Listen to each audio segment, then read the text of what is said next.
श्री शिवाय नमस्तुभ्यम। हर हर महादेव। दोस्तों, पूज्य गुरु जी ने अभी अपनी कल की शिव महापुराण की कथा मैं बुधवार के दिन किया जाने वाला 3 शमी के पत्ते का एक ऐसा विशेष उपाय बताया है जो उन्होंने आज तक अपनी किसी भी कथा में नहीं बताया है। पूज्य गुरु जी ने कहा कि जब आपके हाथ तंग चल रहे हो, जब रुपये पैसे कहीं से प्राप्त ही ना हो पा रहे हो, जीवन में चारों तरफ से सिर्फ और सिर्फ परेशानियां आ गई हो, उनसे बाहर निकलने का कोई रास्ता ना दिखाई दे रहा हो, तो 23 अप्रैल 2025 बुधवार के दिन कर लेना 3 शमी पत्ते वाला यह उपाय होगी। हर मनोकामना पूरी मिलेगी, सभी दोषों से मुक्ति, इतना धन आएगा कि संभाले नहीं संभलेगा। माता लक्ष्मी जी और महादेव जी के आशीर्वाद से पूरे साल धन बरसता रहेगा। दोस्तों, जैसा कि आप सभी लोग जानते हैं कि 23 अप्रैल 2025 यानी बुधवार को पड़ रही है वैशाख महीने की दशमी तिथि। और दोस्तों, यह वह तिथि है जो वैशाख महीने में पड़ने वाली सबसे बड़ी और वैशाख महीने की पहली दशमी तिथि है, क्योंकि यह बुधवार के दिन पड़ रही है और हमारे हिंदू धर्म में इसका बहुत ही बड़ा और विशेष महत्व होता है। पूज्य गुरु जी ने कहा है कि अगर कभी भी मौका लग जाए और वैशाख महीने की दशमी तिथि बुधवार को पड़ जाए तो आप लोगों को सिर्फ और सिर्फ 3 शमी पत्ते वाला उपाय तो अवश्य ही करना चाहिए, क्योंकि इन दोनों तिथियों का संयोग बहुत ही कम आता है। इसी के साथ दोस्तों, गुरुजी ने कहा है कि जब भी वैशाख महीने की दशमी तिथि पड़े तो आप लोगों को सिर्फ और सिर्फ 3 शमी पत्ते वाला उपाय तो अवश्य करना चाहिए। यह उपाय इतना खास है कि अगर आपने सही मुहूर्त पर सही क्रिया अनुसार 3 शमी पत्ते वाला यह उपाय कर लिया, जो प्राचीन काल के समय का महा उपाय है, तो मान के चलिए दोस्तों, महादेव जी के आशीर्वाद से आपके जीवन का कितना ही बड़ा दुख हो, उससे आपको मुक्ति मिल जाएगी। आपकी कोई भी मनोकामना हो, मान लीजिए आप नौकरी की तैयारी कर रहे थे तो आपकी नौकरी लग जाएगी, आपका बंद पड़ा व्यापार चल पड़ेगा। और दोस्तों, आप जिस बीमारी से आप बहुत दिनों से परेशान थे, उस बीमारी से आपको मुक्ति मिल जाएगी। आपके जीवन में धन आना शुरू हो जाएगा, आपके जीवन में धन आने के नए नए रास्ते खुल जाएंगे। और मान के चलिए दोस्तों, फिर आपको किसी भी प्रकार की परेशानी का सामना नहीं करना पड़ेगा। इसीलिए दोस्तों, 23 अप्रैल बुधवार के दिन आप लोगों को इस वाले उपाय को जरूर कर लेना है। भले ही आपने पूरे साल भर इस उपाय को ना किया हो, पर अगर आपने इस वैशाख महीने में पड़ने वाली नवमी के दिन अगर इस वाले उपाय को कर लिया तो आपको इस उपाय को करने का वह फल मिलेगा जिसकी आपने कभी कल्पना भी नहीं करी होगी। इसीलिए आप लोग इस शमी वाले उपाय को एक बार जरूर कर लेना, ताकि आप लोगों के हाथ से यह मौका ना जा सके और आपको इस उपाय को करने का फल मिल सके।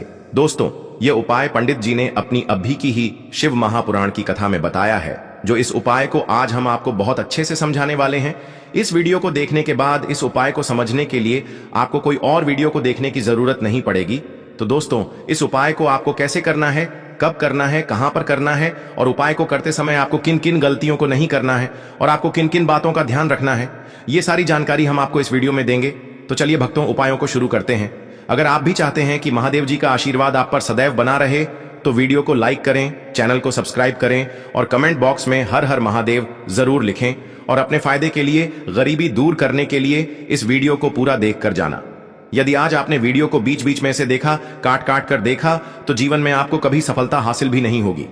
देखिए दोस्तों, यह 23 अप्रैल बुधवार दशमी का दिन, यह इतना खास होता है, इतना महत्वपूर्ण होता है। देखा गया है कभी कभी बड़े बड़े पूजा पाठ अनुष्ठान से जो मनोकामना पूर्ण नहीं होते, वह 23 अप्रैल बुधवार के दिन एक छोटे से उपाय करने से ही आपकी मनोकामना पूर्ण हो जाती है। अब हम समझते हैं इस वाले उपाय को हमें करना किस समय है। इस 3 शमी पत्ते वाले उपाय को हमें वैशाख महीने के बुधवार के दिन करना किस समय है। तो देखिए, इस उपाय को करने का जो समय है वह सुबह का समय है और शाम का समय भी है। अब देखिए, यहां पर हम मुख्य रूप से सुबह का समय नहीं बोलेंगे, क्योंकि 23 अप्रैल बुधवार दशमी का दिन है और इस दिन प्रदोष काल के समय का बहुत महत्व होता है। बाकी अगर सुबह के समय भी करेंगे तो भी अच्छा होगा, उसमें कोई भी दिक्कत वाली बात नहीं है। तो चलिए जानते हैं इस विशेष उपाय के बारे में। लेकिन उससे पहले एक प्रार्थना, अगर आप इस चैनल पर नए हैं तो आप इस वीडियो को लाइक करें, चैनल को सब्सक्राइब करें और कमेंट बॉक्स में आप अपनी राशि या अपना नाम जरूर डाल दें, क्योंकि हम राशि से जुड़ा भाग्य भी बताते हैं और भाग्य में चल रही परेशानियों को दूर करने के लिए वह आसान से आसान उपाय भी बताते हैं। तो चलिए अब हम अपने सबसे पहले उपाय की बात कर लेते हैं। तो देखिए, आज के इस पूरे वीडियो में हम आपको 3 से 4 महाउपायों के बारे में बताएंगे, तो वीडियो को आपको पूरा अंत तक देखना है। देखिए, पहला और दूसरा उपाय बहुत ही खास है और तीसरे उपाय को करने से जो आपका अटका हुआ पैसा है, आपका जो अटका हुआ धन है, जो आपको मिल नहीं रहा है, तो वह आपको प्राप्त होगा और आपकी सारी समस्या समाप्त हो जाएगी और आपकी सारी मनोकामनाएं परिपूर्ण होंगी। तो चलिए सबसे पहले हम जान लेते हैं पूज्य गुरुजी द्वारा बताए गए पहले महाउपाय के बारे में। इस उपाय के लिए सबसे पहले तो आपको मात्र 3 शमी पत्र लेने होंगे। इसी के साथ में आपको मात्र थोड़ा सा शहद लेना है। शहद आप मात्र 1 चम्मच या फिर उससे भी कम ले। और इसी के साथ में आपको मात्र 1 तांबे के पात्र के अंदर अपने घर से शुद्ध जल लेना है। अब दोस्तों, मात्र इन तीनों सामग्रियों को लेकर के सीधे आपको पहुंच जाना होगा भगवान शिव के मंदिर में। देखिए, गुरुजी ने बताया है यह वाला उपाय आप सुबह भी कर सकते हैं और शाम के समय में भी कर सकते हैं। जब भी आपके पास समय हो तब आप इस उपाय को कर सकते हैं। देखिए, सबसे पहले तो आप जो एक जल का पात्र लेकर के गए हैं उसे आपको धीरे धीरे शिवलिंग पर समर्पित कर देना है और लगातार आपको शिव महापुराण के मूल मंत्र श्री शिवाय नमस्तुभ्यम इस मंत्र का जाप करते रहना है। अब दोस्तों, आपके पास जो शमी पत्र है, 3 शमी पत्र है, तीनों को आपको उस शहद के अंदर अच्छे से डुबो देना है। यानी कि तीनों शमी पत्र पर आप चारों तरफ अच्छे से शहद का लेपन कर देना है। अब दोस्तों, इन शमी पत्रों से आपको भगवान शिव के शिवलिंग का श्रृंगार करना है। यानी कि आपको एक शमी पत्र शिवलिंग के ऊपर रख देना, यह दूसरा शमी पत्र आपको शिवलिंग के दाएं तरफ रख देना है और तीसरा शमी पत्र आपको शिवलिंग के बाएं तरफ चिपका देना है। यह बात हमेशा ध्यान रखना कि डंडी का जो भाग होगा वह जलाधारी की तरफ रहेगा। इस प्रकार से आपको इन तीनों शमी पत्रों से भगवान के शिवलिंग का श्रृंगार करना है और लगातार आपको श्री शिवाय नमस्तुभ्यम या फिर ओम नमः शिवाय इस मंत्र का जाप करते रहना है। उसके बाद में फिर आप जिस भी मनोकामना के लिए उपाय कर रहे हैं, चाहे आप धन की प्राप्ति के लिए यह उपाय कर रहे हैं तो उससे आपको महादेव से परिपूर्ण करने के लिए प्रार्थना कर लेनी है, या फिर यदि आप व्यापार के लिए कर रहे हैं, अपनी नौकरी के लिए इस उपाय को कर रहे हैं, या फिर अपने संकटों को समाप्त करने के लिए यह उपाय कर रहे हैं, तो जो भी आपकी मनोकामना है उसे महादेव से परिपूर्ण करने के लिए आपको बोल देना है और फिर आपको वापस अपने घर आ जाना है। पूज्य गुरुजी कहते हैं कि यदि आप इन शमी पत्र से और वह भी बुधवार के दिन शिवलिंग का श्रृंगार करते हैं तो महादेव आपकी जो प्रार्थना है उसे बहुत ही शीघ्रता से स्वीकार करते हैं और आपकी सब मनोकामनाएं पूर्ण होने लगती हैं और महादेव आपकी जिंदगी को भी श्रृंगार देते हैं। चलो अब बात करते हैं हमारे दूसरे उपाय की तरफ। देखिए, हम सभी के घरों में माता तुलसी का पौधा अवश्य ही होता है। तो देखिए, हमें तुलसी जी के पौधे से सबसे पहले तो 3 पत्ते तोड़ने हैं। देखो, एकादशी वाले दिन आपको तुलसी के पत्ते नहीं तोड़ने हैं। तो देखिए, तुलसी जी के आपको 3 पत्ते तोड़ लेने हैं और इन तुलसी जी के पत्तों को तोड़ने के बाद आपको 1 चुटकी हल्दी भी अपने साथ में लेनी है। हल्दी के अंदर आपको जल मिलाकर के पेस्ट के रूप में तैयार करना है और इसी के साथ में आपको एक दीपक भी लेना होगा। दीपक आप मिट्टी का भी ले सकते हैं, आटे का भी ले सकते हैं और इस दीपक में आपको शुद्ध घी डाल करके इसमें आपको लंबी रुई की बाती का प्रयोग करना है। देखिए दोस्तों, आपके पास है 3 तुलसी जी के पत्ते हैं। तो पहला जो तुलसी जी का पत्ता है उस पर आपको सबसे पहले तो जो आपने हल्दी ली है उसकी एक बिंदी लगानी है और पहला जो तुलसी जी का पत्ता है, आपके घर में भगवान विष्णु का चाहे कोई सा भी स्वरूप हो, चाहे लड्डू गोपाल जी का स्वरूप हो या फिर भगवान कृष्ण की आपके मंदिर में प्रतिमा हो या फिर भगवान श्री राम की प्रतिमाएं, उनके सामने आपको पहला तुलसी जी का पत्ता अर्पित करना है। अब देखिए दोस्तों, आपके पास जो 2 तुलसी जी के पत्ते हैं और आपके पास जो एक दीपक है, इन्हें आपको लेकर के पहुंचना है अपने ही घर में तुलसी जी के पौधे के पास में। देखिए, सबसे पहले तो आपके पास जो 2 तुलसी जी के पत्ते हैं उन पर भी आपको हल्दी की एक बिंदी लगानी है और उन दोनों ही तुलसी जी के पत्तों को आपको अपने घर में तुलसी जी के पौधे के वहां पर ही अर्पित कर देने हैं। और इस प्रकार से यह दोनों पत्ते भी तुलसी जी के पौधे के पास में अर्पित करने के बाद अंत में जो आपके पास एक लंबी बाती का दीपक है, इसे आपको तुलसी जी के पौधे के पास में ही प्रज्वलित कर देना है। जो भी व्यक्ति अपने ही घर पर इस प्रकार से तुलसी जी के 3 पत्तों का यह उपाय कर लेता है तो उसका परिवार हमेशा खुश रहता है, उसके परिवार में कभी भी कोई भी संकट उत्पन्न नहीं होता है और यदि आपके घर में जो भी गृह क्लेश है वह भी समाप्त होते हैं। तो इस प्रकार से यह सुंदर सा उपाय करना है। अब बात करते हैं अगले उपाय की। देखो, यदि आपके जीवन में आर्थिक संकट बहुत अधिक हो रहे हैं, धन की समस्या लगातार जीवन में बनी हुई है, एक रुपयों को प्राप्त करने के लिए आपको बहुत अधिक मेहनत कर रहे हैं, तो आज रात्रि में सोने से पहले आपको हो यह एक चमत्कारी दीपक का उपाय अवश्य करना है। या फिर यदि आपका जो व्यापार है, बिजनेस है, दुकान है, वह अच्छे से नहीं चल पा रही है, तो आज रात्रि में इस विशेष दीपक का उपाय आपको अवश्य करना चाहिए। देखो दोस्तों, दीपक हमारे घर में सभी नकारात्मक शक्ति को बाहर करता है। यह उपाय आपको साल में केवल 1 बार करने का ही मौका मिलता है। देखिए, इस उपाय के लिए आपको तुलसी जी की जो सूखी लकड़ी होती है उसे ले लेना है। देखिए दोस्तों, यदि आपके पास पुरानी तुलसी जी की लकड़ी है तो उसे आप ले सकते हैं और यदि आपके घर में तुलसी जी जो लकड़ी है वह सूखी हुई है तो उसकी लकड़ी आप तोड़ करके इस्तेमाल कर सकते हैं। लेकिन आपको ध्यान रखना है कि सूर्यास्त से पहले पहले ही आपको यह जो तुलसी जी की लकड़ी है इससे अवश्य ही तोड़ लेना है। तो इस उपाय के लिए आपको सबसे पहले तो एक मिट्टी का दीपक लेना होगा, चाहे तो आटे का दीपक भी ले सके क्योंकि आटे का दीपक सभी दीपक में सर्वोत्तम माना गया है। इस दीपक के अंदर आपको शुद्ध घी का प्रयोग करना होगा और इससे दीपक के अंदर आपने जो तुलसी जी की लकड़ी ली है उसे भी रख देना है। लेकिन ये जो तुलसी जी की लकड़ी है इसमें आपको चारों तरफ अच्छे से घी लगा लेना है।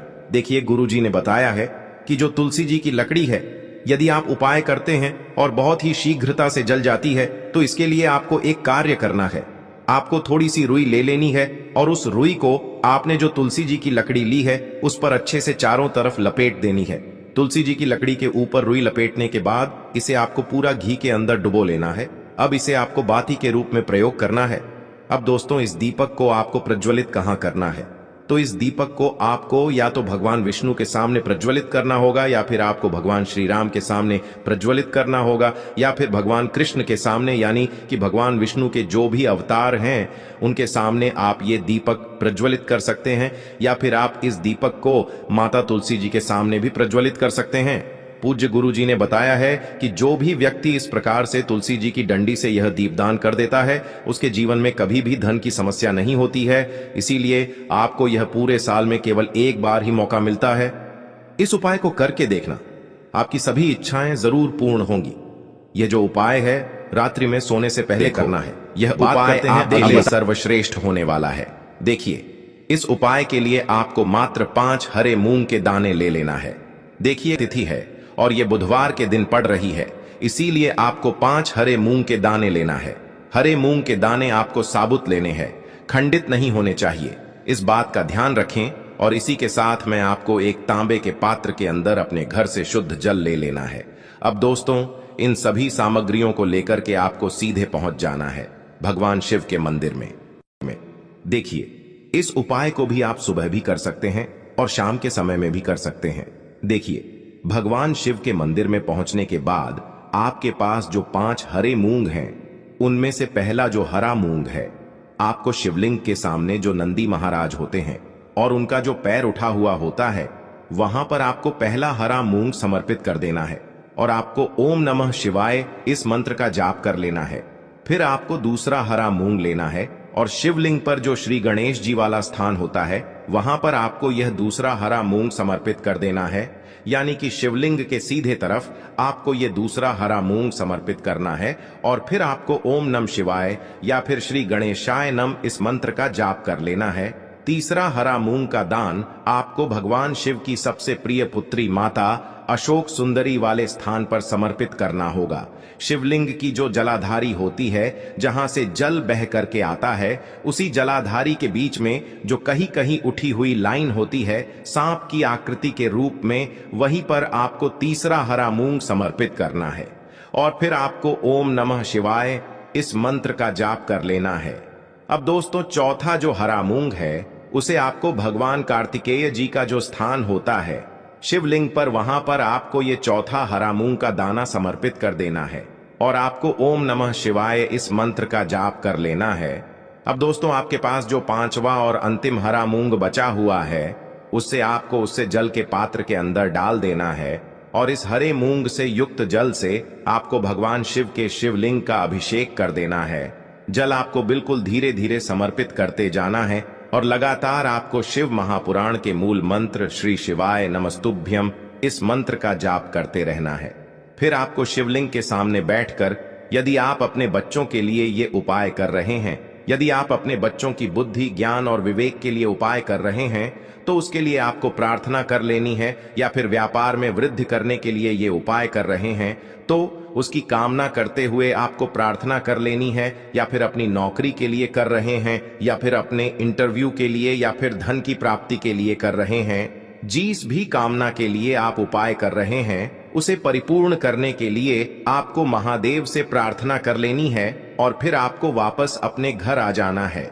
पूज्य गुरु जी ने कहा है कि जो भी व्यक्ति इस उपाय को कर लेता है तो यकीन मानिए आपके जीवन की जो सारे संकट, कष्ट और बाधाएं ही वो सभी समाप्त होंगे।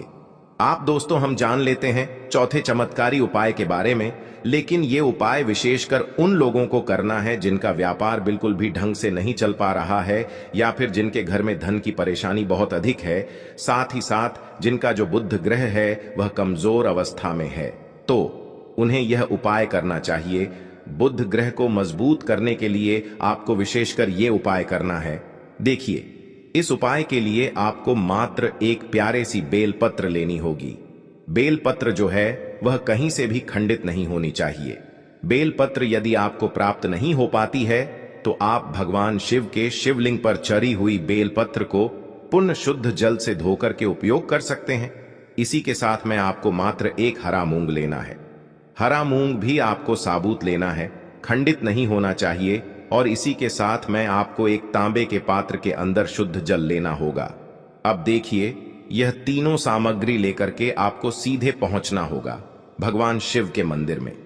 यह उपाय आप सुबह से लेकर के शाम तक किसी भी समय कर सकते हैं।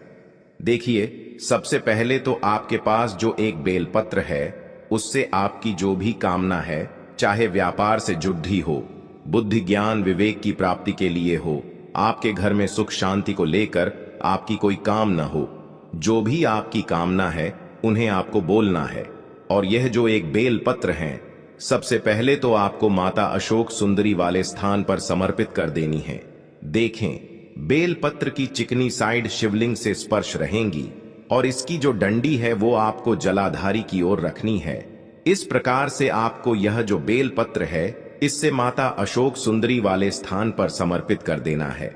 अब दोस्तों, आपके पास जो एक हरा मूंग का दाना है उससे आपको आपकी जो भी कामना है उसे बोलते हुए उस हरे मूंग दाने को आपको उसे जलपात्र के अंदर डाल देना है। अब दोस्तों, ये जो हरा मूंग युक्त जल है इसे आपको समर्पित करना है। आपकी जो भी कामना है, चाहे आपका जो व्यापार है वह अच्छे से नहीं चल पा रहा है, तो इस प्रकार से आपको कामना करनी है। और यह जो हरी मूंग से युक्त जल, इसमें से थोड़ा सा जल सबसे पहले तो आपको भगवान श्री गणेश जी वाला स्थान पर समर्पित करना है।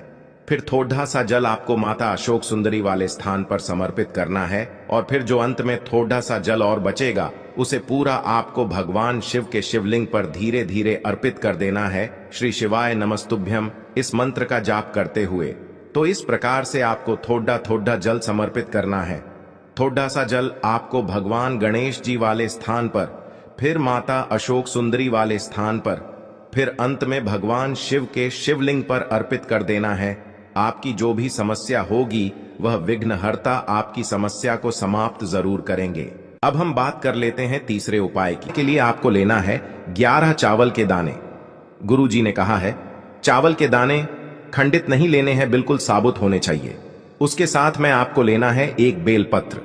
बेलपत्र का भी एक नियम है, अगर आपके पास बेलपत्र नहीं है तो आप शिवलिंग से उठाकर उसको पुनः शुद्ध जल से धोकर इस्तेमाल कर सकते हैं। इस प्रकार आपको बेलपत्र लेना है। इसके बाद आपको एक लोटा जल लेना है। अब ये सब सामग्री लेकर आपको जाना है महादेव के मंदिर में। देखो, अब आपको उत्तर साइड में खड़े हो जाना है और सबसे पहले आपको एक बेलपत्र अपने हाथ पर और 11 चावल दाने रखकर शिवलिंग के ऊपर अपना नाम और गोत्र बोलते हुए समर्पित कर देना है। और ओम नमः शिवाय श्री शिवाय नमस्तुभ्यं का लगातार जाप करना है। अब आपको जो एक लोटा जल साथ में लेकर आए थे उसे धीरे धीरे बेलपत्र और चावल दाने के ठीक ऊपर आपको समर्पित करते जाना है और शिव पुराण के मूल मंत्र श्री शिवाय नमस्तुभ्यं का 11 बार जाप करना है और अपनी मनोकामना बोलते जाना है। देखो, बस छोटा सा उपाय करना है, देखना एक दिन आपके सब काम बनने लग जाएंगे।